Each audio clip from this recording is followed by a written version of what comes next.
Good day, my dear students. Welcome to our math class. Allow me to introduce myself. I am Teacher Glenn, and I will be your teacher for today's lesson.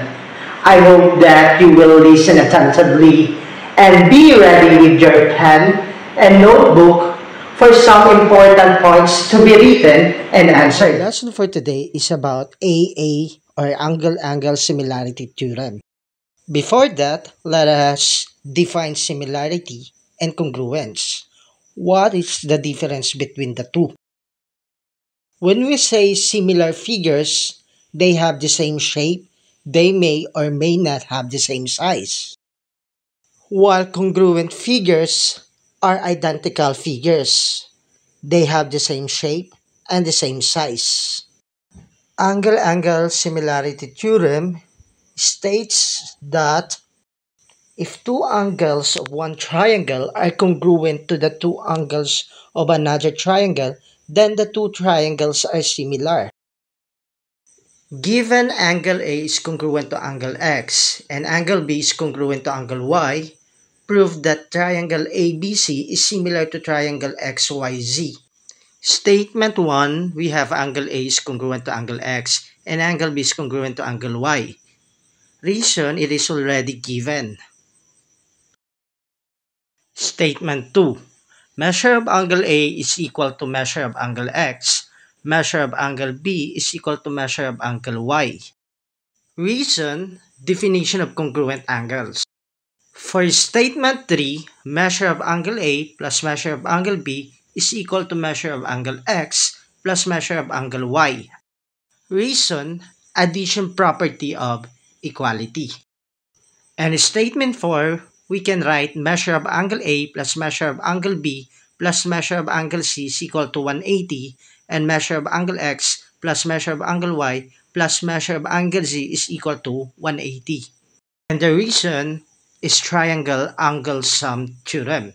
This theorem states that the sum of the angles of a triangle is equal to 180. Statement 5. Measure of angle A plus measure of angle B plus measure of angle C is equal to measure of angle X plus measure of angle Y plus measure of angle Z. Reason, transitive property of equality. This property states that if A is equal to B and B is equal to C, then A is equal to C. Statement 6. Measure of angle C is equal to measure of angle Z. And statement 7, angle C is congruent to angle Z. And of course, the reason is definition of congruent angles. According to statement 6, measure of angle C is equal to measure of angle Z, meaning angle C is congruent to angle Z. For last statement, we can now say that triangle ABC is similar to triangle XYZ. By simply looking back at statement 1 and statement 7, we already established and we can now reason out that they are similar by the angle similarity postulate. Let us cite an example. If the triangle are similar, write a similarity statement between each pair of triangles. Now let us see number 1. We have triangle ABC and triangle DEF. Angle C is a right angle and angle D is a right angle. Angle B is 31 degrees and angle E is equal to 25 degrees. Analyze triangle DEF. If angle E is equal to 25 degrees and angle D is a right angle, it means it has a measure of 90 degrees. Since according to triangle angle sum theorem, if we add all interior angles of a triangle, it should be equal to 180. To find the measure of angle F, we simply subtract angle E and angle D from 180. And we will get 65 degrees. Now let us find angle A in triangle ABC. To find angle A, we need to subtract the measures of angle B and angle C from 180. And we will get 59 degrees. Now, in number 1, we can now answer that there is no similarity. since measure of angle B is equal to 31 degrees and measure of angle E is equal to 25 degrees, only one pair of triangles are congruent, that is, angle C is congruent to angle D. Let's go to number 2. We have triangle GHI and triangle JKL. To find the measure of angle L in triangle JKL, we simply need to subtract measures of angle J and K from 180. And we will get 27 degrees.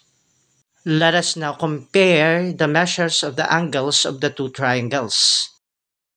By comparing them, we can now answer number 2 and say that triangle GHI is similar to triangle LJK, since measure of angle H is equal to 180 minus the sum of 27 and 105, and that would be equal to 48 degrees, is equal to measure of angle J, and measure of angle I is equal to measure of angle K is equal to 105. By angle-angle similarity theorem, the triangles are similar. Let's go to number 3. We have triangle MNO and triangle PQR. In triangle MNO, segment MN is congruent to segment NO. In triangle PQR, segment PR is congruent to segment QR. Since the two sides of triangle MNO are congruent, which is segment MN and segment NO, that means that angle M is congruent also to angle O, and we can now say that angle O is equal to 70 degrees also. Now let's go to triangle PQR. Angle R is equal to 40 degrees and segment RP is congruent to segment RQ. If we will analyze angle P and angle Q are the opposite of the two congruent sides, that means angle P and angle Q are also congruent. To find the measures of angle P and Q, we need to simply subtract 40 degrees from 180 and divide it by 2, since angle P is congruent to angle Q also. And we will get 70 degrees. Angle P is equal to 70 degrees and angle Q is equal to 70 degrees.